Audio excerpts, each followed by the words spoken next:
پاک سورۃ الممتحنہ میں ایمان لانے والے لوگوں سے فرماتے ہیں کہ اے وہ لوگوں جو ایمان لائے ہو، میرے اور خود اپنے دشمنوں کو اپنا دوست نہ بناؤ۔ تم تو دوستی سے ان کی طرف پیغام بھیجتے ہو اور وہ اس حق کے ساتھ جو تمہارے پاس آ چکا ہے کفر کرتے ہیں۔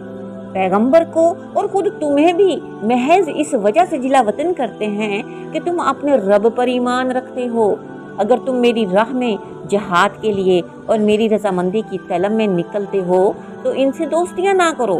ان کے پاس محبت کا پیغام پوشیدہ پوشیدہ بھیجتے ہو اور مجھے خوب معلوم ہے جو تم نے چھپایا وہ بھی، جو تم نے ظاہر کیا وہ بھی۔ تم میں سے جو بھی اس کام کو کرے گا وہ یقیناً راہ راست سے بہک جائے گا۔ آگے اللہ تعالیٰ فرماتے ہیں کہ کافر لوگ جو ہیں اگر وہ تم پر کہیں قابو پا لیں تو وہ تمہارے کھلے دشمن ہو جائیں اور برائی کے ساتھ تم پر دست درازی اور زبان درازی کرنے لگے اور دل سے چاہنے لگے کہ تم بھی کفر کرنے لگ جاؤ۔